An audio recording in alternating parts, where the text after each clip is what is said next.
마라나타의 신앙으로 주님을 기다리시는 우리 모든 성도들 되시길 주의 이름으로 축원합니다.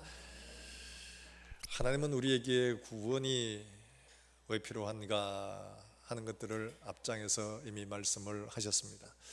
복음이라는 게 뭐냐? 가장 기쁜 소식인데, 이 가장 기쁜 소식, 그것은 바로 예수 그리스도가 우리 인간에게 가장 기쁜 소식이다. 왜냐? 모든 믿는 자에게 구원을 주시는 것이기 때문에 그러하다, 이렇게 말을 했습니다. 그러면 왜 우리가 구원을 받아야 되느냐?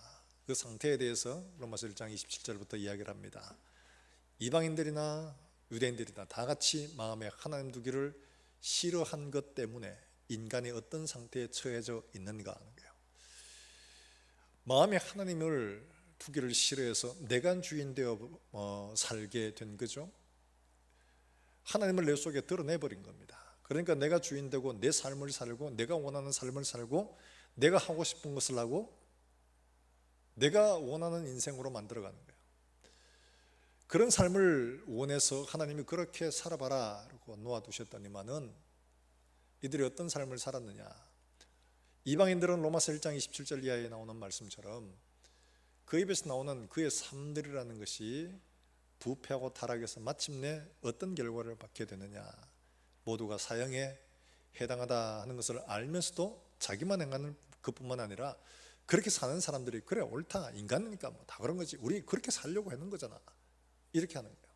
인간 뭐 별거에서 다 죽는데 한 세상 살면서 우리가 즐겁게 살아야지. 하나님의 심판을 알면서도 죽음 분명히 정해져 있다 하는 걸 알면서도 두려워하지 않고 다 그렇게 사는 거예요.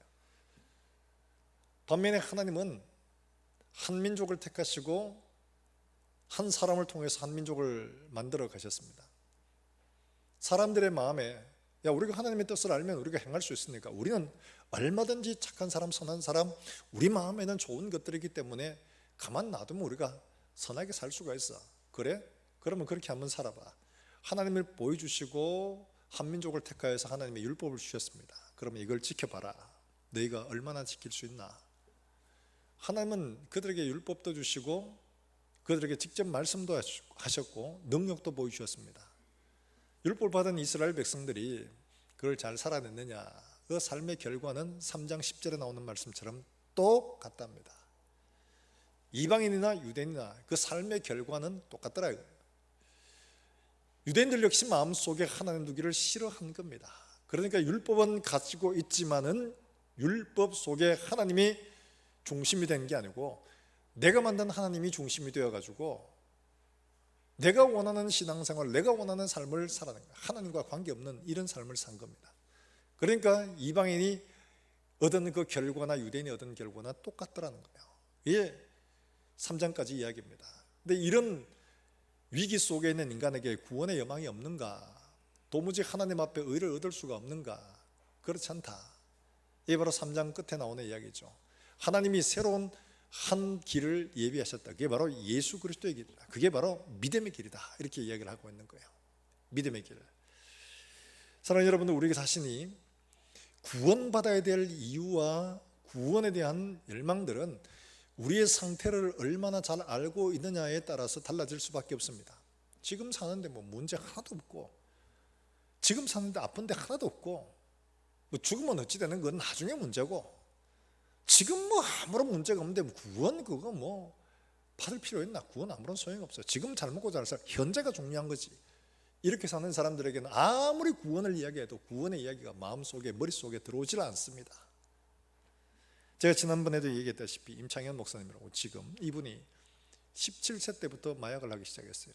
그런데 마약을 하면서 자기는 괜찮다고 생각하는 겁니다. 야, 마약하면 안 된다. 이 마약이 되면 사람이 나중에 끔찍해진다, 인생 비참해진다 얘기를 해도 뭐 나 지금 잘 통제하고 있는데 뭐 괜찮은데 뭘, 난 직장생활하고 뭐 괜찮은데 뭐가 문제야, 난 나 할 수 있어. 그러고 결혼까지도 속여서 한 거예요. 감쪽같이 속여 마약하는 걸 전혀 드러내지 않고 결혼한 거예요. 그런데 이제 결혼하고 애를 낳고 나니까 중독이 점점 심해지다 보니까 사람이 변하기 시작하는 거예요. 성격이 변하고 포악해지고 자기를 통제할 수 없어지고 폭력적이 되고 이렇게 되는 거예요. 마약 아니면 살아갈 수가 없어요. 살은 점점 빠져가 해골바가 같이 됐는데 사람 몸에서만 썩는 냄새가 나는데도 불구하고 끊지를 못하는 거예요. 왜 못 끊느냐? 중독된 사람들은 뇌 구조가 자체가 바뀝니다. 의학적으로 그래요. 내 말이 아니고 의학적으로 그렇습니다. 중독이 된 사람은 뇌 구조가 변화됩니다. 그래서 내가 아무리 의지를 가지고 하려고 해도 이미 뇌가 그렇게 되어 있기 때문에 이게 끊어내지를 못하는 거예요. 을지로 아무리 결심을 하고 막 도장 찍고 심지어 뭐 손가락을 잘라내도 안 되는 겁니다. 이 사람도 그걸 하고 싶어요. 얼마나 끊고 싶겠어요. 그게 매 사는 이게 자기가 너무 비참한 거예요. 자기의 몰골을 봐도 그렇고 안 되는 거예요. 할 수가 없어요. 정상적인 삶을 살고 싶은데 그걸 할 수가 없는 거예요. 그러니까 하나님 앞에 정말 온 힘을 다해 간절하게 부르겠습니다. 하나님, 나 좀 살려주세요. 내 힘으로 이걸 끊어낼 수가 없습니다. 할 수가 없습니다. 하나님 이것 좀 도와주세요. 나 좀 살려주세요. 하나님 나 좀 살려주세요. 정말 하나님의 은혜로 그것들 하나씩 끊고 지금은 이 마약에 중독된 사람들을 치유하는 그런 센터를 운영하고 있습니다. 우리 인생이 하나님 앞에 진노를 피할 수가 없어가 영원한 형벌, 영원한 지옥에 갈 수밖에 없는 존재라는 사실을 아는 사람들은 어떻게 하면 우리가 하나님 앞에 의를 얻고 하나님 앞에 구원을 얻을 수 있을까? 이게 간절해지는데 뭐 죽어봐야 알지 뭐 느껴지지도 않고 이게 아무런 그것도 없는데 그걸 어떻게 알아? 이렇게 하는 사람들이 산 대부분이죠.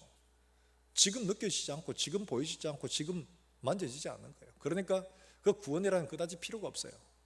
아무리 이야기를 해도 그 이야기가 귀에 들어오질 않습니다. 내 이야기로 느껴지지 않아요. 그건 아픈 사람, 병든 사람, 문제 만난 사람 그런 사람들의 이야기고 내 이야기는 아닌 거예요. 내가 인생을 살면서 내가 앞으로 가야 할 길이 어떤가를 성경이 말한 대로 보고 내 인생이 그렇다라는 걸 알게 되면 내가 앞으로 어떻게 하나님 앞에 설 수 있을까?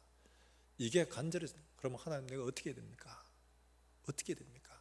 이 물음이 자연스럽게 나오게 되어집니다. 사랑하는 여러분들, 성경이 말하는 우리 인생의 본질들을 지금 잘 실감이 나지 않는다면 하나님 앞에 구하십시오. 하나님 내 눈을 열어 보게 해주십시오. 알게 해주십시오. 깨닫게 해주십시오. 만에 하나라도 성경이 말한 바처럼 우리 인생에 가는 길들이 지옥이고 영원한 고통의 그 자리가 예비되어 있는 게 내 운명이라면 여러분 어떻게 하겠습니까? 100만 분의 1이라도 그 피하려고 하지 않겠습니까? 10년은 20년은 30년은 버틸 수 있습니다. 그런데 이게 영혼이라면 문제가 달라집니다. 어떻게 하면 혹시라도 그럴 가능성만 해서도 저 같으면 피하고 싶습니다. 내게 주어진 길들이 이런 길이라면 어떻게 하면 좀 살아날 수 있는 길이 있을까? 어떻게 하면 살 수 있을까? 찾지 않을 수가 없는 거죠. 유대인들은, 이방인들은 당연히 그런 거야. 근데 우리는 그렇지 않아. 바울이 그렇지 않다고 이야기를 해도 유대인들은 야 웃기는 소리 하지 마. 우리는 아브라함의 자손이고 우리는 율법을 받았고 우리는 할례를 받았고 우리는 하나님의 백성이기 때문에 우리는 지옥 가고 싶어도 갈 수가 없는 그런 존재들이야. 그러니까 그런 걱정하지 마. 근데 바울은 말합니다. 아니야, 너희도 같은 처지야. 너희 하는 거 봐. 너희 이렇게 했잖아. 너희 지금 이렇게 했잖아. 봐. 내가 어떤 사람이냐? 나는 율법에 완전한 사람이야. 율법의 의로는 흠이 없는 사람이야. 근데 내가 보니까 이렇더라. 이야기를 해도 그 사람들에게는 자꾸 우리에겐 율법이 있잖아. 우리는 할례를 받았잖아. 우리는 하나님이 있잖아. 이게 마음속에서 끊어지지가 않는 거예요. 그러니까 바울이 어떻게 했냐? 그래 너희 조상 아브라함이라고 얘기했는데 그러면 너희가 가장 존경하는 두 사람 바로 아브라함과 다윗 두 사람이 어떻게 의를 얻었는가 한번 보자. 그래가지고 오늘 본문에서 아브라함과 다윗의 이야기를 끌고 와서 우리가 어떻게 하나님 앞에 의롭게 되는가를 설명을 해주고 있는 겁니다. 그들에게 아브라함은 대단하죠. 우리가 아브라함의 자손이다. 우리 하나님 앞에 선택된 백성이다. 그분 때문에 우리는 할례의 표를 받았다. 언약의 표다. 우리는 어떻게 타락하고 싶어도 할 수가 없어.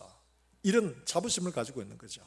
그런데 그 아브라함이 어떻게 의를 얻었느냐 하는 것들을 설명을 하는데, 오늘 먼저 1절에서 3절까지 그 이야기를 먼저 합니다. 1절부터 3절을 우리 한번 같이 볼까요? 1절입니다. 시작. 그런즉 육신으로 우리 조상인 아브라함이 무엇을 얻었다 하리요? 만일 아브라함이 행위로서 의롭다 하심을 받았으면 자랑할 것이 있으려니와 하나님 앞에서는 없느니라. 성경이 무엇을 말하느냐? 아브라함이 하나님을 믿음에 그것이 그에게 의로 여겨진 바 되었느니라. 할렐루야. 아브라함이 선행을 하거나 무슨 일을 해서 의를 얻은 게 아니고, 3절의 말씀에 있는 것처럼 아브라함이 하나님을 믿음에 그것이 그에게 의로 여겨진 바 되었다라고 이야기를 합니다. 아무것도 안 했는데 그렇게 의를 얻었다는 거예요? 단지 믿기만 했는데 그렇다는 거예요? 이 이야기를 좀 더 확정해서 누구를 이야기하냐? 다윗을 이야기를 합니다. 4절에서 8절까지 이야기인데, 여러분 6절에서 8절까지인데 6절에서 8절 한번 같이 읽어볼까요? 6절에서 읽습니다. 시작. 일한 것이 없이 하나님께 의로 여기심을 받는 사람의 복에 대하여 다윗이 말한 바, 불법이 사함을 받고 죄가 가리어짐을 받는 사람들은 복이 있고 주께서 그 죄를 인정하지 아니하실 사람은 복이 있도다 함과 같으니라. 아멘. 여기 분명히 뭐라고 말하느냐? 일한 것이 없이 하나님께 의로 여김을 받은 사람, 이 사람이 복이 있다. 일을 했으면 삭슬 받는 거는, 그거는 공짜가 아니고 은혜가 아니고 그거는 정당한 대가입니다. 그런데 일을 안 해도 줘요. 그거는 은혜지요. 바로 그걸 이야기를 합니다. 근데 이 두 사람의 공통점이 뭐냐? 왜 이 두 사람을 들고 있느냐? 이 두 사람이 어떻게 의를 얻었느냐를 비춰보자는 거예요. 아브라함은 하나님께 약속을 받았습니다. 약속을 받았는데 그의 믿음이 희종일관 그렇게 자기 하나도 안 변하고 그냥 변함없이 어떤 상황 속에서 흔들림 없이 나는 하나님을 믿습니다 이러고는 갔느냐? 그렇지 않아요. 내가 네게 아들을 주마, 그러니까 감사합니다 이러고 그걸 기다렸는데 아들 안 주시는 겁니다. 그러니까 종 이 다메섹 엘리에셀이나 내 상속자로 삼으랍니다. 이때 왜냐하니까 이 종들을 상속자로 삼는 게 많이 있었거든요. 그러니까 이 상속자로 삼으면 되겠다 이러고는 생각을 한 거죠. 어차피 이건 내 아들 되면 내 이름으로 한 가문이 되니까요. 어차피 똑같은 거예요. 근데 하나님이 얘 아니야 이러는 거예요. 가다가 하나님이 그래도 아들 준다 이러는데, 아들 안 주시네. 그래 이거 어떻게 하냐? 사라가 기다리다 못해가지고 자기 몸종 하가를 남편에게 넣어줘가지고 어떻게 합니까? 아들을 낳잖아요. 그래 이스마엘을 낳습니다. 이스마엘을 낳으니까 하나님이 얘도 아니야 이러는 거예요. 그런데 이 참 큰일 났네. 처음에 이렇게만 약속을 믿고 갔는데 이것도 아니라네. 그럼 어떻게 해야 돼? 이러고 있는 거죠. 가나안 땅에 왔었을 때 애굽으로 내려갔어요. 기근 때문에. 근데 이 아내가 너무 예쁜 바람에 사라가 애굽 왕이 보고, 이야 진짜 저런 예쁜 사람이 어디에 있다 나왔냐? 그래가지고 누구야? 소개 좀 해줘 이러니까, 우리 누이입니다 이렇게 한 거예요. 그러니까 그래 내가 모범으로 줄 테니까 이 누이 동생 내한테 줘 이래가지고 떨렁 줘버렸어요. 하나님이 밤중에 나타나고, 이 지금 어디에 네 손댈라고 이러면서, 그는 선지자니까 손대지 마라 이러고 돌려보내주잖아요. 그러고 다시 불러가지고 네가 어떻게 이럴 수가 있냐? 밤중에 하나님이 나타나셔서 내한테 이랬는데 네가 어떻게 속이고 이러냐? 이러면서 하니까 내가 죽을까 싶어 그랬습니다. 이실직고를 하죠. 그러니까 하나님이 그들의 집에 문을 여셔가지고 태의 복을 주시고 아브라함에게 금은 보화를 줘가지고 다시 돌려보냅니다. 이 일을 또 합니다. 가나안 땅에 들어와서 아비멜렉에게 또 한 번 당합니다. 여러분, 이런 사람이 믿음의 사람이라고 할 수 있을까요? 아니죠. 이런 사람을 믿음의 사람이라고 할 수가 없습니다. 그가 한 게 뭐길래 그렇게 말할 수가 있느냐? 그의 행위로는 의를 얻을 만한 게 아무것도 없습니다. 그럼 다윗은 다르냐? 다윗도 골리앗을 무찌르고 하나님을 사랑하고 백성들의 사랑을 받고 많은 시편을 짓고 하나님 앞에 내가 이래가지고 내 궁전을 짓는데 하나님의 전은 저렇게 했으니까 내가 하나님의 전을 지어야지 이런 마음을 품으니까 하나님이 너무 고마워가지고, 그래 내가 네 집을 지어주마, 네가 내 집을 짓는 게 아니고 막 이렇게 했잖아요. 근데 그런 삶을 살았던 사람임에도 불구하고 그는 우리아의 아내 밧세바를 범합니다. 죄를 몰랐어요. 왕이니까 그래도 된 줄 알았어요. 그래서 수를 쓰잖아요. 죄를 은폐하기 위해서 우리아를 불러들입니다. 전쟁터에 있는 거를. 내 집에 가서 쉬다가 오라. 근데 우리아가 너무 충성스러워서 집에 안 가고 그 궁에 성문에 같이 자는 신하더라고. 이걸 알고는 왕이 아우 저거 도저히 안 되겠다. 그럼 죽여야 되겠다. 이래 싶어가지고 편지를 쓰잖아요. 요압에게 편지를 써서 전쟁터 제일 앞에 두고 나머지 다 뒤로 빠져가지고 우리아를 죽게 해라. 이렇게 하는 거예요. 밀봉을 해서 보내는데 우리아는 그게 자기를 죽이는 편지인 줄도 모르고 충성스럽게 요압에게 가서 그걸 줍니다. 요압이 이렇게 보니 기가 차네. 왕이 시키니까 안 할 수가 없어요. 전쟁을 하는데 제일 앞에 두고 나머지 뒤 다 빠진 겁니다. 그렇게 결국에는 우리아가 맞아 죽죠. 편지를 씁니다. 요압이 전쟁에 이리저리하게 죽었습니다. 간 사람은 왕이 이를 혼낼 줄 알았어요. 야 어떻게 그래 성 앞에 바짝 붙어가 전쟁을 하냐. 떨어져 가야지. 거기 있으면 죽을 줄 몰라? 이러면서 막 혼낼 줄 알았는데 왕이 굉장히 관대했잖아요. 그래 칼은 이 사람이나 저 사람이나 다 죽인단다. 그래 괜찮아. 이제 더 힘써가지고 그 성을 함락시켜. 이렇게 말하는 거예요. 와 정말 자비로운 왕이다. 이렇게 생각을 했겠죠. 그런데 이 다윗의 마음에 죄책감이라는 건 하나도 없었습니다. 그렇게 하나님을 사랑하는 사람이었는데 참다 못해가 하나님이 나단을 보내잖아요. 나단이 가서 이야기를 하는데도 그 이야기를 빨리 알아듣지를 못합니다. 뭐라고 말합니까? 어떤 부자가 있어가지고 자기 집에 양과 소가 엄청나게 많은데 옆집에 암양 새끼 하나 가지고 겨우 사는 그 사람이 손님 왔다고 그 양을 뺏어가지고 대접을 했네. 이러니까 노발대발해가지고 내가 하나님의 살아계심을 두고 말할 건데 그놈 반드시 죽는다. 이러니까 그때 나단이 버럭 소리를 질러. 그게 바로 당신이야. 당신이 모자랐으면 첩과 비빈들 얼마든지 주고 재산도 주고 나라도 주고 다 줄 텐데 하나님이 주는 게 지금 부족해서 이 한 사람을 그렇게 했냐. 그러고도 너는 회개하지 않느냐 얘기를 했더니만은 이 다윗이 이런 나쁜 놈의 자식이 이래가지고 나단을 처치한 게 아닙니다. 그 얘기를 듣고는 가슴을 치면서 하나님 앞에 밤이 새도록 통곡하며 배가 젖도록 회개한 거예요. 내가 얼마나 죄악 중에 있었으면 이런 일을 향하고도 내가 양심으로 도무지 깨닫지도 못하는 이런 상태였으냐. 그게 바로 시편 51편이죠. 그 시편 51편에 보면 그가 얼마나 죄악 가운데 찌들어 있는가를 이야기합니다. 죄악 중에 출생하였으며 내가 모태로부터 죄 중에 잉태되었다. 내 죄가 항상 내 앞에 있도다. 이렇게 이야기를 합니다. 여러분 이런 사람이 무슨 의를 해서 하나님 앞에 구원받을 만한 믿음을 가질 수가 있나요? 여러분 이 사람이 하나님 앞에 의로운 사람이겠어요? 오히려 하나님 앞에 폐유를 받은 사울이 더 의로운 사람이겠어요? 죄의 질로 두고 본다면 사울은 하나님이 아말렉을 정벌하려는데 정벌 다 안 하고 제사한다고 좋은 건 남겨뒀어요. 이게 큽니까? 우리아의 그 아내를 취하고 우리아를 죽이는 이게 더 나쁜 죄예요. 인간적으로 보자면 이게 부하마저도 배신을 하고 이 아내를 빼앗는 이게 더 나쁜 짓이죠. 그런데 하나님은 어떻게 하시냐? 사울은 왕위에서 패하는데 이 사람에게는 회개하니까 은혜를 베푸시는 거예요. 이런 사람이 하나님 앞에 의를 얻을 수가 있냐? 안 되죠. 그런데 하나님은 오늘 본문에서 뭐라고 하냐? 이들이 그런 사람이다 이거예요. 행한 것들로는 의를 얻을 수 있는 사람이 아니라는 거예요. 그에게 선한 것도 있지만 하나님 보시기에 너무 악한 것들도 있고 믿음이 없는 그런 삶을 살았던 사람이라는 거예요. 그런데 그들이 의를 어떻게 얻었느냐? 아브라함의 이야기를 하면서 그가 하나님을 믿음에 그가 의롭다함을 얻었다 이렇게 설명을 합니다. 아브라함의 그 일생을 쭉 이렇게 살펴보면 이렇습니다. 창세기 12장에 하나님께서 아브라함을 부르십니다. 본토 친척 아버지 집을 떠나 내가 내게 지시할 땅으로 가라. 그래서 갈대아우를 떠나서 하란으로 갔다가 하란에서 아버지가 죽으니까 마침내 가나안 땅에 들어왔다는 게 창세기 12장 이야기입니다.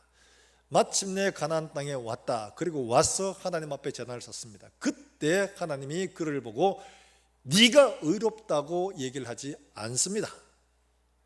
기근 때문에 애굽으로 내려갔다가 다시 올라와서 하나님 앞에 또 제단을 쌓습니다. 가는 곳마다 제단을 쌓는데 그 제단 쌓는 걸 보고 야 네가 정말 하나님 앞에 제사를 잘 드리고 예배를 잘 드리니까 네가 의롭구나 라고 말씀하지 않습니다. 그를 의롭다고 말씀하신 것들은 소돔과 고모라가 심판을 받을 때 중보에서 사람을 살리는 그것으로 의롭다함을 받은 것도 아니에요. 이삭을 달라 해서 하나님 앞에 드렸더니만은 그때 하나님이 그를 의롭다고 말한 것도 아닙니다. 어디서 하나님이 그를 의롭다고 하셨느냐? 창세기 15장에 가면 하나님이 야 나는 전능한 하나님이야. 난 네게 복 주려고 해. 그러니까 아브라함이 이렇게 말합니다. 다메섹 엘리에셀이나 상속자로 삼겠습니다. 이렇게 말하는 거예요. 근데 하나님이 그걸 뭐라고 하시냐? 야 밖으로 나와봐. 그러면서 밖에 데리고 나가셨는데 밤중에 나가요. 그러니까 하늘의 별을 봐봐. 여러분 지금 우리나라는 이 공해 때문에 별이 잘 안 보이잖아요. 그런데 이 중동 지역에 가면 워낙 대기가 맑고 깨끗하기 때문에 하늘의 별 보면 쏟아질 것 같답니다. 완전히 막 빽빽하게 별들인데 장관이랍니다. 장관. 아브라함 보고 야 별 세어봐. 아브라함이 저걸 어떻게 다 세요? 그렇지? 내가 너로 너 자손을 저렇게 많게 해주겠다. 그때 아브라함과 하나님의 대화를 기록한 것인데 그 중에 이렇게 말합니다. 여러분 창세기 15장 6절 말씀 우리 한번 찾아볼까요? 오늘 3절에 나오는 이야기가 바로 창세기 15장 6절을 인용한 말씀입니다. 창세기 15장 6절의 말씀.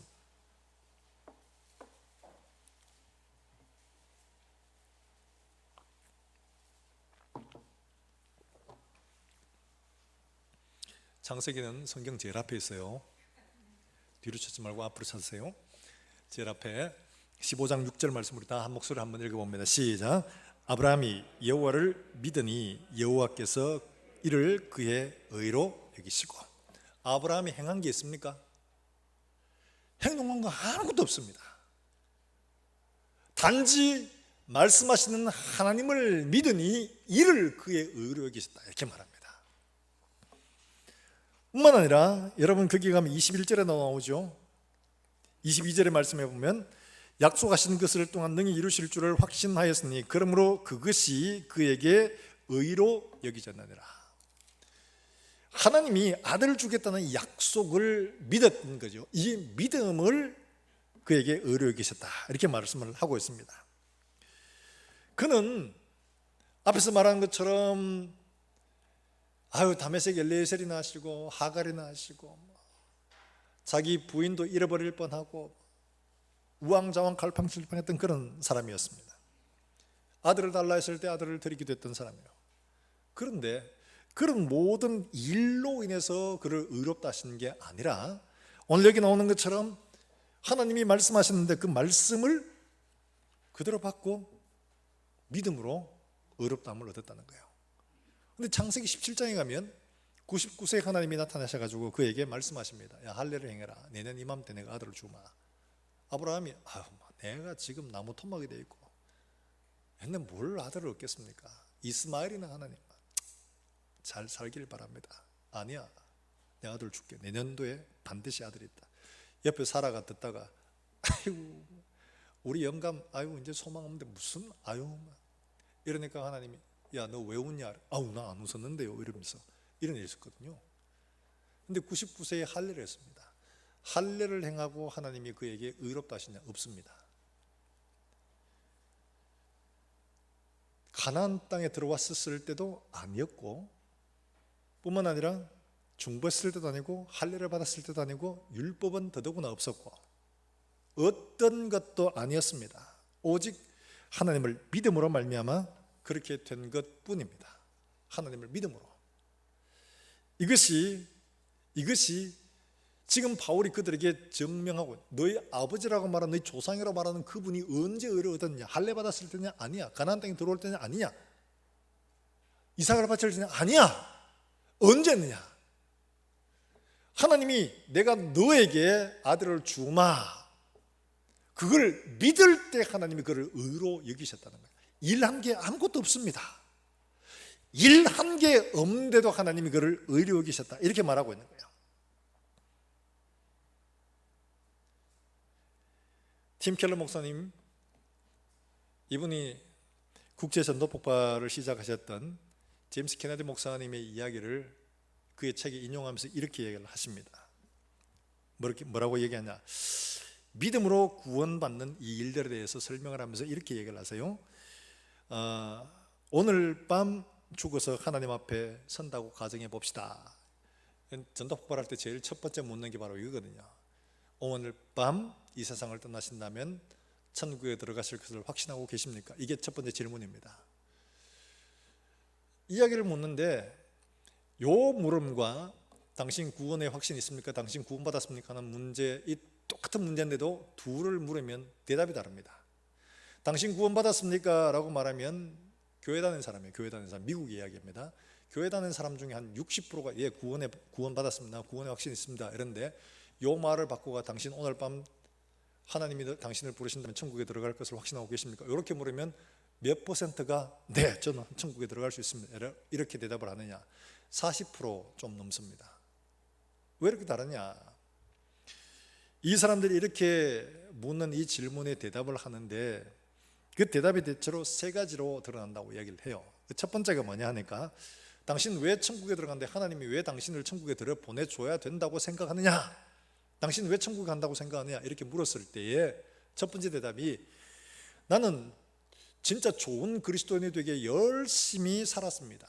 정말 많이 노력했습니다. 좋은 그리스도인이 되기 위해서. 이렇게 대답을 한다는 거죠. 두 번째는 뭐냐? 나는 하나님을 믿었고 그분의 뜻을 행하기 위해서 열심히 노력을 했습니다. 세 번째는 나는 내 마음을 다해서 하나님을 믿었습니다. 대체로 이 대답이 세 가지 안에 다 들어온다는 거예요. 자, 여러분, 제가 여러분에게 이런 질문을 한다고 생각해 보십시다. 오늘 밤 하나님이 여러분들을 데려가신다면 천국문 앞에서 내가 너를 이 천국에 들여보내줘야 될 이유가 뭐냐라고 이렇게 묻는다면 여러분들은 어떻게 대답하시겠습니까? 저 좋은 그리스도인, 좋은 성도 되기 위해 참 열심히 노력했습니다 라고 대답을 하시겠습니까? 아니면 저는 하나님을 믿었고 하나님 말씀대로 살려고 애를 썼습니다. 정말 애를 썼습니다. 이렇게 대답하시겠습니까? 가모보 2번이 답인 것 같아요. 근데 3번을 듣고 보니까 3번도 답인 것 같아. 저는 제 마음을 다해 하나님을 믿었습니다. 이것도 맞는 것 같아. 여러분, 자 한번 손을 들어 볼까요? 라고 말한다면 아마 여러분들이 지금 왜 물어?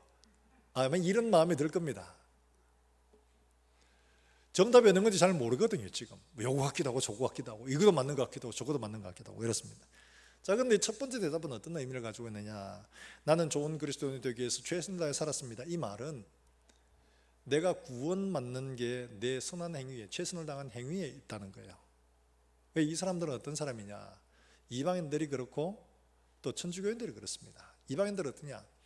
무슨 종교를 믿는 무슨 상관 있나? 다 선을 행하고 잘 살고 열심히 살고 그러면 다 천국 가는 거지. 다 이렇게 생각합니다. 구원의 근거가 어디 있어요? 다 나에게 있는 거예요. 내가 하는 선한 행위에. 그럼 선한 행위란 도대체 뭐냐?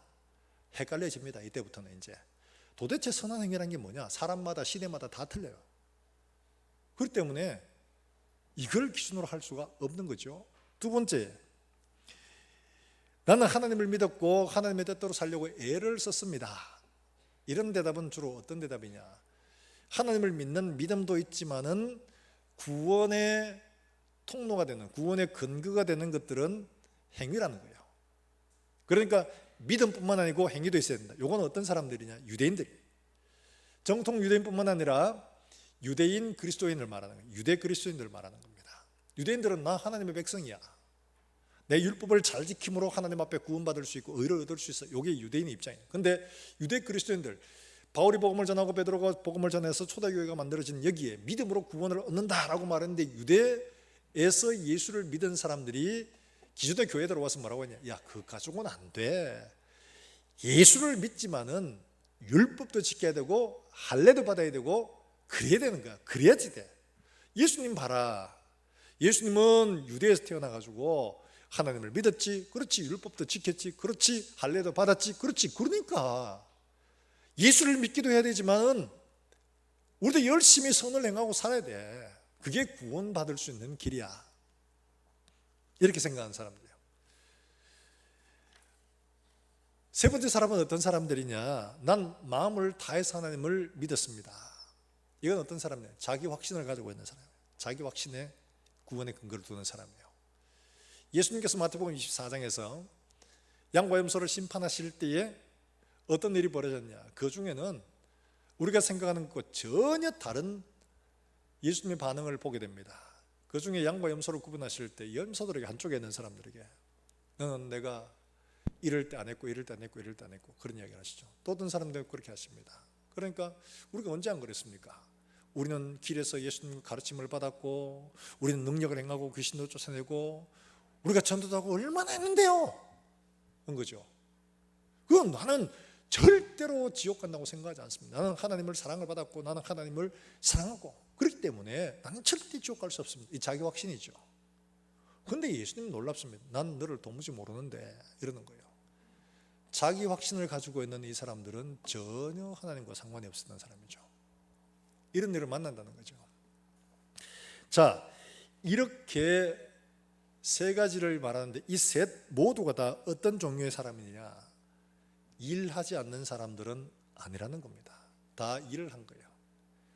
내게 근거가 있고 믿지만 행위도 있어야 되고, 또 뿐만 아니고 또 자기 확신을 가지고 있는 나의 노력이 필요한 거예요. 다 일하지 않는 사람, 다 일을 한 사람들입니다. 이런 사람들. 일하지 않는 것은 어떤 것이냐? 아무것도 없는 거예요. 내가 어떤 공로나 노력으로 한 게 아닙니다. 이걸 정확하게 보여준 건 어떤 거냐? 제가 지난 시간에 말했던 것처럼 십자가상에서 한편 강도가 그랬죠. 이 강도가 예수님께 이야기를 합니다. 예수여, 당신의 나라에 임하실 때 나를 기억하소서. 자기 확신도 없습니다. 내 같은 게 어떻게 될까? 그래서 예수님, 난 확실하죠? 난 믿으니까, 이렇게 말하지 않습니다. 나를 기억해 주십시오. 행한 거 아무것도 없습니다. 그런데 예수님께서 뭐라고 하시냐? 너는 구원의 확신도 없고 행한 것도 없으니까 안 되겠다라고 말씀하지 않습니다. 그때 예수님 뭐라고 하시죠? 네가 오늘 나와 함께 낙원에 있으리라. 이 사람이 뭐예요? 일한 것이 없는 사람입니다. 일한 것이 없는 사람. 두 번째 있는 것처럼 믿기도 하고 행한 것도 있어요. 그러면 행함이 필요 없나? 그럼 믿기만 하고 나머지 삶은 내 마음대로 살아도 되는 건가? 이건 뒤에 나오는 겁니다. 뒤에 나오는데 그런 말은 아니라는 거예요. 우리가 하나님 앞에 의를 얻는 것은, 의롭다고 칭함을 받는 것은 절대로 우리에게 있지 않다는 거예요. 이미 우리는 어떠냐? 하나님을 마음에 두기 싫어해서 우리 마음속에 하나님을 드러내고 우리의 갈 길로 가버린 사람이에요. 동네 깡패들하고 가서 탕자처럼 마음대로 즐기고 노는데 거기서 아무리 친구고 우정이고 사랑이고 이야기를 해도 아버지와 아무 상관이 없는 거예요. 아버지를 떠난 상태에서는 그 아무리 어떤 일을 해도 아버지와 관계없는 거예요. 인류의 도덕적인 명제, 아무래도 하나님과 상관이 없는 겁니다. 이거를 이야기해요. 이거를. 우리가 구원을 얻는 것은 예수 그리스도를 믿음으로 말미암아 되는 것이라고 분명히 이야기를 합니다. 그렇게 이야기하기를 23절부터 25절까지 이렇게 말하고 있죠. 같이 한번 읽어봅니다. 23절부터 25절의 말씀 4장이에요. 23절부터 읽어봅니다. 시작. 그에게 의로 여기졌다 기록된 것은 아브라함만 위한 것이 아니요 의로 여기심을 받을 우리도 위함이니 곧 예수 우리 주를 죽은 자 가운데서 살리신 이를 믿는 자니라. 예수는 우리가 범죄한 것 때문에 내줌이 되고 또한 우리를 의롭다 하시기 위하여 살아나셨느니라. 믿는 게 뭐예요? 예수님이 우리를 위해 죽으셨다는 것과 다시 살아나셨다는 거예요. 이건 뭘 말하느냐? 우리가 하나님을 떠나서 하나님이 말씀하신 것처럼 죽는다고 말하는 그 상황, 그 상태에 내가 십자가에 달려 하나님의 진노를 받아야 되는 바로 그런 상태인데, 내가 죽어야 될 그 자리에 예수님께서 나의 죄를 대신 지시고 예수님이 대신 십자가에 달리심으로 내 죄의 값을, 하나님의 진노를 대신 갚아주셨다는 겁니다. 내가 죽어야 될 자리인데도 예수님이 십자가에 내 대신 달려 돌아가셔서 내가 받아야 될 진노를 대신 당해 주신 거예요. 그리고는 다시 살아나셨어요. 이건 뭐냐? 이제는 내가 죽었으니까 예수님의 생명으로 사는 거죠. 내가 드러낸 하나님의 자리에 내가 주인 되는 것이 아니라 이제는 내 속에 그리스도가 사는 것이니 내 속의 주인이 그리스도가 되는 이 삶을 살라는 거예요. 이게 바로 믿음으로 사는 겁니다. 나는 죽고 없으니까 내 생명을 일으키고 나의 모든 삶을 이끌어가는 이가 내가 아니라 예수님이 되는 게, 이게 바로 믿음으로 사는 것이에요. 이게 바로 믿는 거라는 거예요. 선을 좀 행하고 봉사를 좀 했다고 구원받는 거 아닙니다, 여러분. 절대로 우리에게 구원의 근거가 있지 않습니다. 하나님이 의롭다 하시는 것은 예수 그리스도의 공로를 믿는 믿음 때문에 우리를 의롭다고 여기시는 줄로 믿으시기를 주의 이름으로 축원합니다. 그러면 아브라함에게 보여주신 이 믿음의 삶을 통해서 우리가 받아야 될 교훈들은 뭐냐? 먼저 우리가 생각해야 할 것은 하나님을 믿는 것이지 방법을 믿는 것이 아니라는 거예요. 이걸 여러분들이 기억해야 됩니다.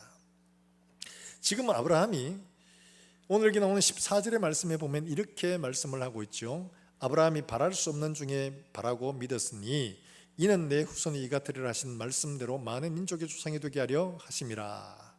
그가 뭘 바라고 믿었습니까? 그가 바라고 믿은 것은 20절 21절에 나오는데 믿음이 없어 하나님의 약속을 의심하지 않고 믿음으로 견고하여져서 하나님께 영광을 돌리며 약속하신 그것을 또한 능히 이루실 줄을 확신하였으니, 약속하신 것을 이루실 것을 믿었다는 겁니다. 바로 이걸 말하는 거예요.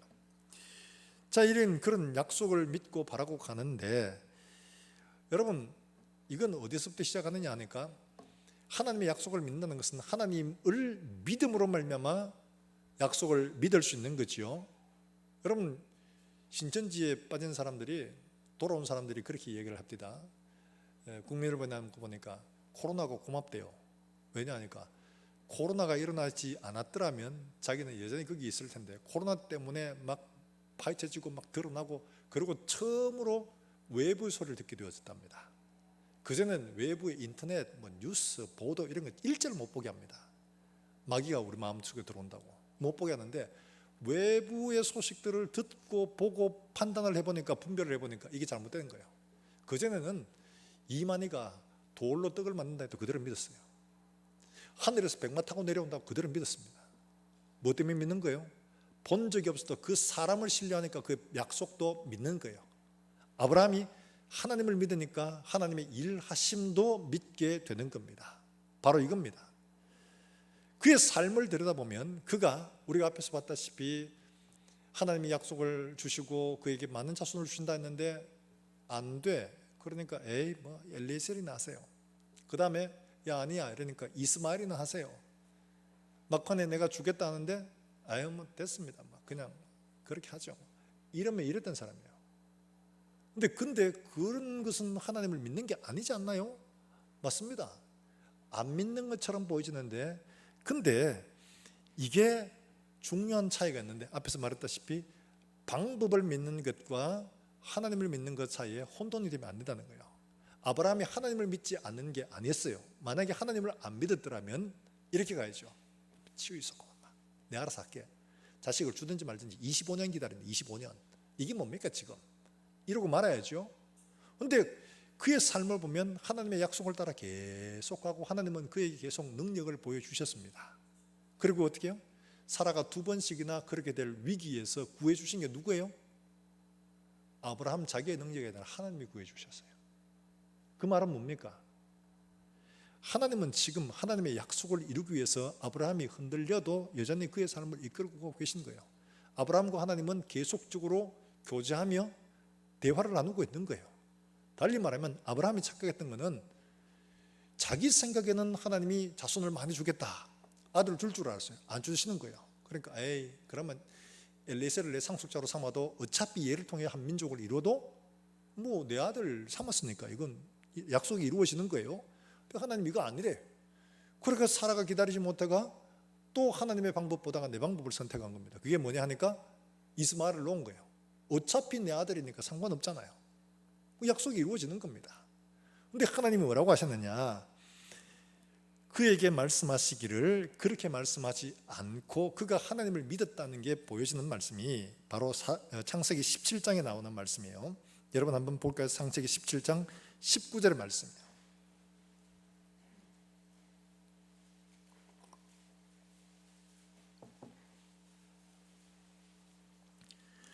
창세기 17장 19절의 말씀,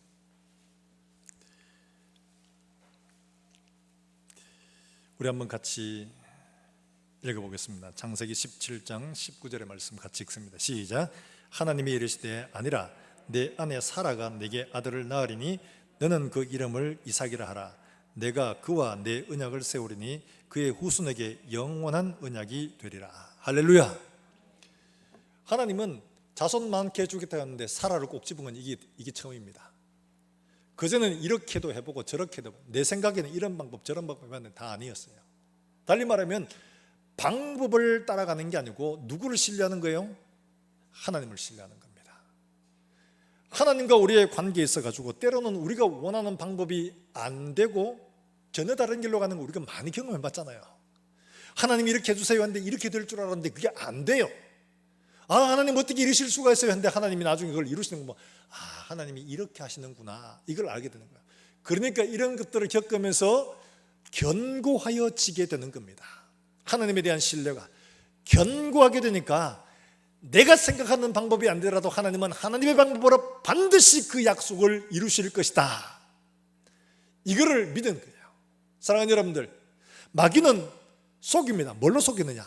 하나님을 믿지 못하도록 방법에 속게 만드는 거예요. 이 방법 해야 된다, 이거 아니면 안 된다, 맞지? 그러니까 그 방법 따라가다가 실패하고, 그 봐라, 안 되니까 봐라, 하나님 없는 거야, 이렇게 하는데 하나님은 인간의 방법으로 일하지 않습니다. 방법이 우리의 기대와 좀 달라도 하나님이 이루어 오신 일들을 바라보시길 주의 이름으로 축원합니다. 하나님이 그의 걸음을 어떻게 인도해 오시고 그를 이루시기 위해 사라를 보호하고 계시는 걸 보게 되면 여기에서 마침내 하나님께서 그에게 말씀하시는 거예요. 내가 사라를 통해서 내 아들을 줄 것이다, 내내준다. 근데 아브라함이 확신이 없었어요. 하나님 됐어요, 이제 이 이스마엘이나 좀 잘 살았으면 좋겠어요, 이렇게 말하는 거예요. 아니다, 내가 틀림없이 준다. 내가 이 이삭과 내가 언약을 맺을 것이다 말씀하시는 거예요. 사랑하는 여러분들, 혼란 속에 오는 이 방법의 차이를 가지고 하나님의 존재의 이유로 혼돈하지 않기를 주의 이름으로 축원합니다. 하나님이 우리의 걸음을 어떻게 인도해 오시는 것을 바라볼 수 있기를 주의 이름으로 축원합니다. 하나님을 믿어 방법을 믿는 게 아니라 하나님을 믿는 거예요.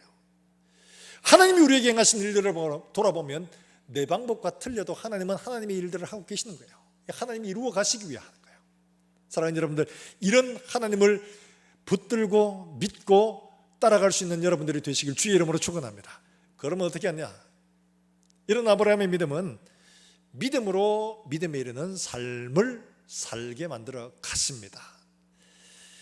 여러분, 이 아브라함의 믿음이 시작된 것이 이렇게 된 거죠. 그냥 아무것도 바라죠. 그냥 나왔어요. 그런데 그렇게 하는 것을 하나님이 이런 쭉 이렇게 걸어보고 가시다가 앞에 바울이 말한 거 있죠. 로마서 1장 17절에 오직 의인은 믿음으로 믿음에 이르게 하나니, 믿음으로 믿음에 이르게 하나니.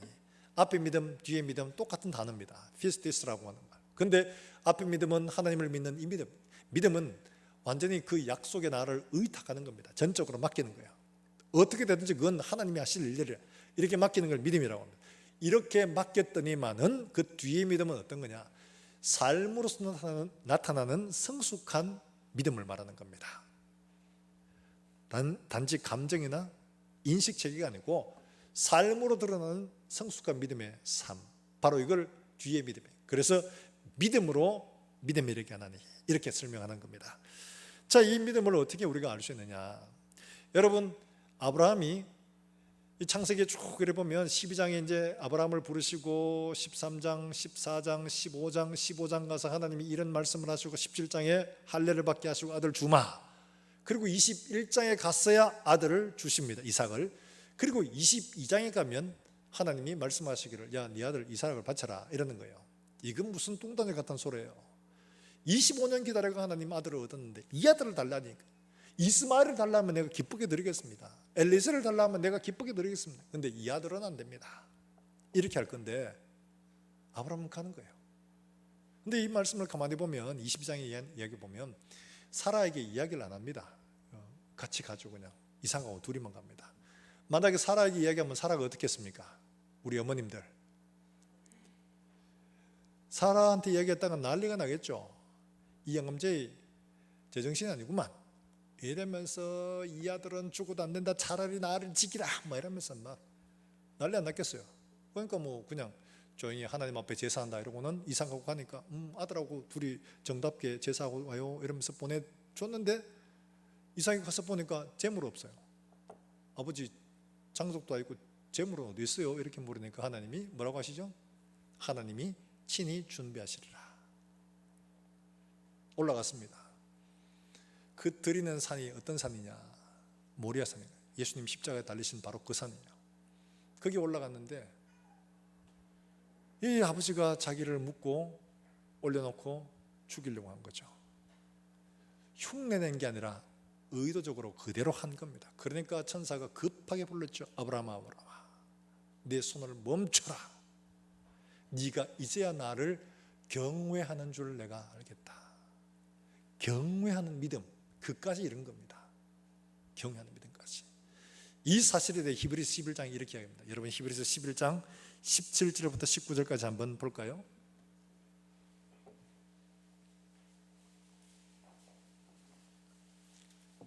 히브리서 11장 17절부터 19절의 말씀입니다.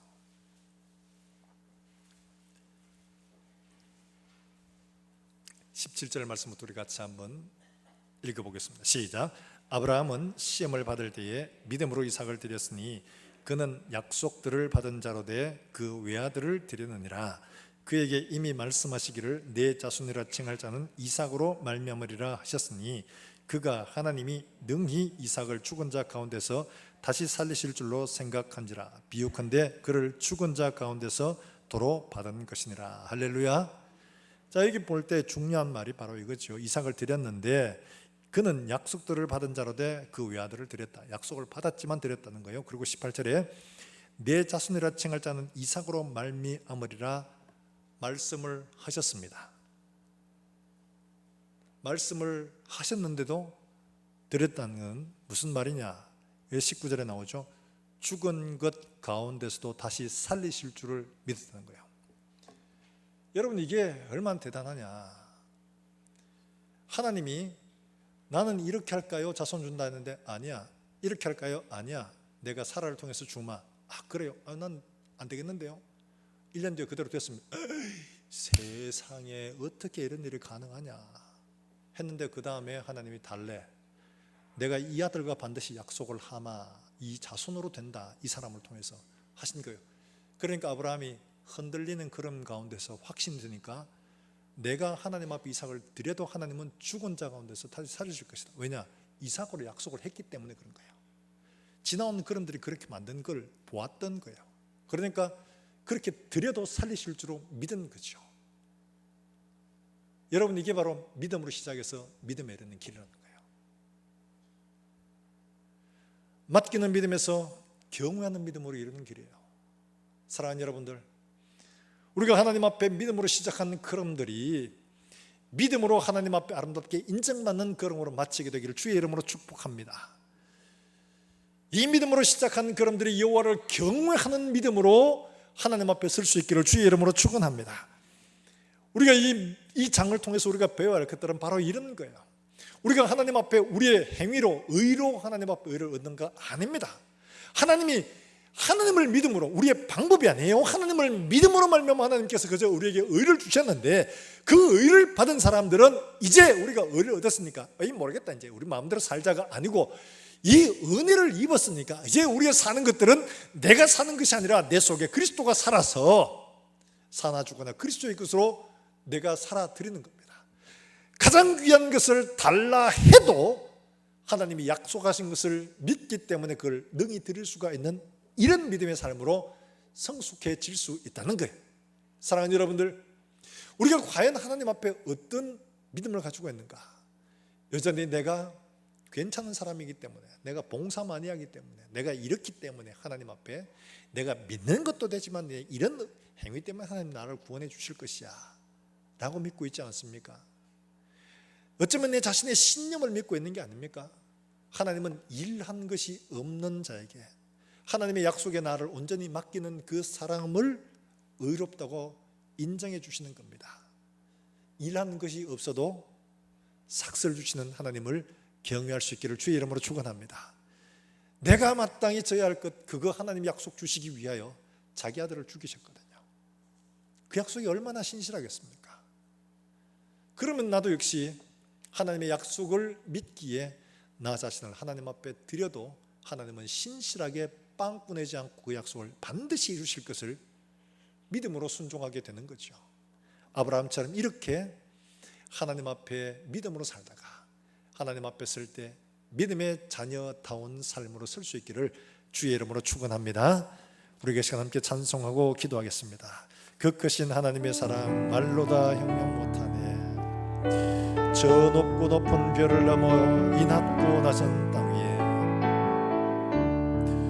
그 크신 하나님의 사랑 말로 다 형용 못하네. 저 높고 높은 별을 넘어 이 낮고 낮은 땅 위에 죄범한 영혼 구하려 그 아들 보내사 화목제물 삼으시고 죄 용서하셨네. 하나님 크신 사랑을 증량다 못하니 영원히 변치 않는 사랑 성도요 찬양. 3절 하겠습니다. 하늘을 두루마리 삼고 마리 삼고 바다를 먹물 삼아도 한없는 하나님의 사랑 하나님의 사랑 다 기록할 수 없. 하나님의 크신 사랑 하나님의 크신 사랑 그 어찌 다 쓸까. 저 하늘로 비싸도 채우지 못하 하나님 크신 사랑을 증량다 못하네. 영원히 변치 않는 사랑 성도였자. 하나님 크신 사랑은 증량다 못하며 하나님 크신 사랑을 증량다 못하네. 영원히 변치 않는 사랑 성도여 찬양하세. 이 시간 우리가 함께 기도하실 때 하나님이 우리에게 이 거저 주시는 은혜를 주시기 위하여 어떤 희생을 치르셨는가를 우리가 묵상하고 하나님이 우리에게 이 거저 주시는 이 은혜 믿음으로 받아 하나님 앞에 의를 얻게 하시고 우리의 삶을 정말 믿음으로 믿음에 이르는 이런 삶이 되어질 수 있도록 하나님 우리의 삶이 때로는 흔들리고 때로는 사람의 길로 빠지기도 하지만 하나님 사람의 방법에 의지하지 않고 하나님을 믿고 믿음으로 믿음에 이르는 여호와를 경외하는 믿음에 이를 수 있도록 주님 축복하여 주시옵소서. 우리 한 목소리로 하나님 앞에 기도하겠습니다. 살아계신 하나님 아버지 내를 감사합니다. 오늘 아브라함을 통하여 우리에게 교훈해 주시는 그 말씀 우리의 심령 속에서 있게 하시고 우리의 영혼의 깊이 새겨 흔들리지 않게 해주시기를 원합니다. 우리의 방법에 있지 아니하고 우리의 길에 있지 않고 우리의 노력에 있지 않고 우리의 의에 있지 아니하고 우리의 선한 행위에 있지 아니하고 우리의 봉사에 있지 않고 우리의 섬김에 있지 아니함을 우리에게 말씀해 주셨습니다. 하나님 아버지 일한 것이 없어도 하나님을 믿는 믿음으로 말미암아 우리에게 구원의 약속을 주시는 그 믿음에 우리 자신을 전적으로 의탁하는 그 믿음으로 말미암아 우리에게 의롭다 인쳐 주시는 주님 우리 하나님 아버지 의를 믿음으로 받게 해주시기를 원합니다. 우리의 의로 받지 않게 해주시기를 원합니다. 우리의 노력과 우리의 열심과 우리의 수고와 우리의 도덕적인 의로 말미암아 얻는 것이 아님을 깨달아 알아서 하나님 은혜로 우리의 삶을 하나님 앞에 온전히 드리시도록 주님 은혜로 베풀어 주시기를 원합니다. 사람의 방법이 아니라 하나님의 방법에 우리 자신을 온전히 맡겨드리게 해주시옵소서. 하나님 아버지 또한 우리의 믿음들이 믿음으로 시작한 이 걸음들이 온전히 여호와를 경외하는 믿음이 이룰 수 있도록 주님 인도해 주시기를 원합니다. 때로는 흔들리고 때로는 넘어지고 때로는 의심이 든다 할지라도 우리의 걸음을 지금까지 인도하신 하나님을 믿으며 하나님의 약속을 성실하게 이루실 줄 믿고 우리의 모든 것들을 기꺼이 드릴 수 있는 사랑하는 종들의 믿음들이 되게 해주시기를 원합니다. 우리의 생명을 달라 하셔도 다시 주심을 믿고 부활의 그날을 사모하며 우리의 생명까지나 드릴 수 있는 사랑하는 종들의 믿음들이 다 될 수 있도록 주님 축복하여 주시옵소서. 살아계신 하나님 아버지, 은혜를 감사합니다. 아브라함의 믿음을 통하여 우리에게 그저 주시는 이 은혜가 어떠한 것인가를 깨닫게 하셨사오니 우리의 모든 걸음들이 우리의 방법에 있지 않고 오직 하나님의 말씀에 있고 하나님께 있음을 믿음으로 고백하며 그 하나님의 약속, 일하지 않아도 우리를 의롭다 말씀하실 그 약속에 우리 모든 것을 온전히 의탁하고 맡길 수 있는 믿음들이 되게 해주시기를 원합니다. 그리함으로 하나님 아버지는 내가 사는 것이 아니라 내 속에 그리스도가 살아 사나 죽으나 그리스도의 것으로 살아드리는 살아가는 종들이 삶이 되어져서 믿음으로 믿음에 이르는 이런 우리 모든 성도들이 될 수 있도록 주님 축복하여 주시옵소서. 하나님 아버지, 사람의 길에 의지하지 않고 반드시 약속을 이루실 그 하나님을 믿음으로 바라고 온전히 하나님 앞에 나 자신을 드림으로 말미암아 영원한 부활의 그날 우리 하나님 앞에 기쁨으로 설 수 있는 우리 모든 성도들이 될 수만 있도록 성령 하나님 은혜를 베풀어 주시옵소서. 눈을 열어주시고 우리의 귀를 열어주시고 지혜와 총명을 허락하시며 하나님을 아는 지식으로 충만하여 하나님의 그 은혜의 길이와 넓이와 깊이가 높이가 어떠함을 깨달아 하나님의 모든 충만하심으로 충만한 우리 모든 성도들이 되게 해주시옵소서. 오늘도 하나님 앞에 나올 때 하나님 은혜의 감사의 귀한 예물을 드립니다. 우리에게 모든 것을 주셨지만 이 작은 것 하나님 앞에 드려 하나님의 것임을 고백합니다. 사랑하는 종들의 손길에 주님 축복하시고 이들의 섬기는 가정과 일터가 복이 되게 하시며 손을한 일마다 하나님께서 복이 되게 하여 주셔서 나누어주고 또한 베풀어주는 일들의 부유한 손길들 되게 해주시기를 간절히 소원합니다. 우리 가운데 질고로 고통받는 자들의 눈물과 탄식을 기억하시며 하나님 닦아주시고 하나님이 일하시는 방법으로 하나님이 이루실 일들을 바라보게 해주시기를 원합니다. 하나님 아버지, 여러 가지 기도의 제목들을 가지고 하나님 앞에 기도하고 있는 제목들을 하나님 기억하시고 하나님의 선하신 손길로 이루어 주심으로 하나님 오늘도 우리를 인도하시며 우리에게 선한 길로 역사하시는 하나님을 신실하게 믿고 우리 자신을 온전히 드리는 사랑하는 종들의 삶이 되게 해주시옵소서. 멀리서 주의 복음을 전하는 사랑하는 선교사들 하나님 아버지, 그들을 통하여 오늘도 죽어가는 영혼들이 하나님께로 돌아오게 하시며 특별히 우리 주일학교 아이들의 하나님 복을 허락하시며 이 아이들이 하나님 아버지 장차 이 교회를 짊어지고 나가며 하나님 나라를 확장하는 일들에 귀하게 사용될 수 있도록 하나님 이들을 만나주시고 변화시켜 주시고 새롭게 하시며 아이들을 또한 보내주시기를 간절히 기도합니다. 하나님, 우리 교회가 주님 오실 그날까지 복음의 사명을 감당하며 의의 빛을 드러낸 교회로 세상 속에 소망이 되는 교회가 될 수 있도록 주님 축복하여 주시옵소서. 하나님, 이 한 주간도 하나님 앞에 기쁨으로 살아들고 남은 주간 또 하나님 앞에 돌아올 때 기쁨의 열매를 가지고 돌아와 하나님 앞에 예배하는 우리 모든 권속들이 되게 하여 주시옵소서. 살아계신 예수님의 이름으로 기도합나이다. 아멘. 하나님 말씀을 함께 묵상합니다. 시편 80편 7절의 말씀 다 같이 묵상합니다. 만군의 하나님이여, 우리를 회복하여 주시고 주의 얼굴의 광채를 비추사 우리가 주의 구원을 얻게 하소서. 출입자 체크 담당 주부를 참고해 주시길 바라고, 내일 우리 황진각 집사님, 박스나 집사님의 둘째 아들입니다. 정목군이 논산훈련소에 입대하게 됩니다. 오늘 예배에 참석하지 못한다고 해서 미리 가서 성경책 드리고 기도해 주고 왔습니다. 이 아들이 무사히 정말 군 복무 잘하고 정말 믿음으로 변화되어 돌아올 수 있도록 여러분 생각났을 때 함께 기도해 주시기를 부탁을 드립니다. 이제 우리 다 일어나셔서 하나님 앞에 함께 찬송하겠습니다.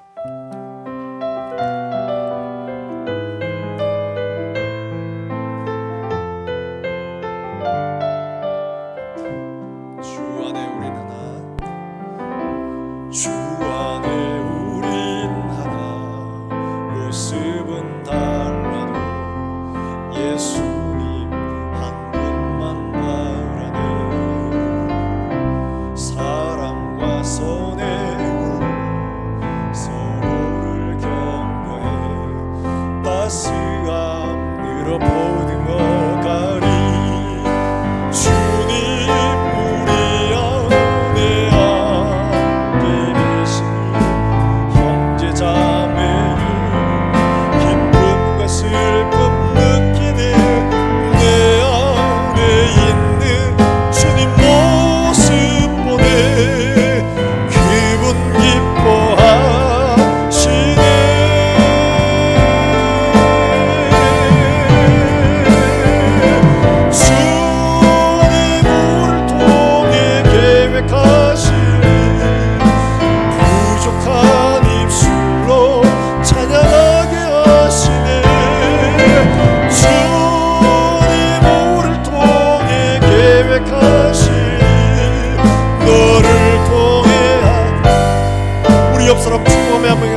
믿습니다.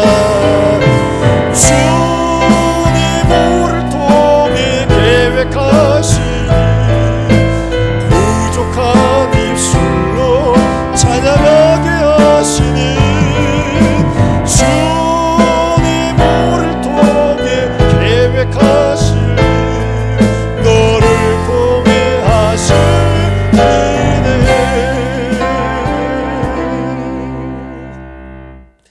이제는 구주 예수 그리스도의 은혜와 우리 하나님 아버지의 무궁하신 사랑과 성령의 교통하심이 말씀을 받고 돌아가는 모든 종들 위에 이제와 영원까지 함께 있을지어다. 아멘.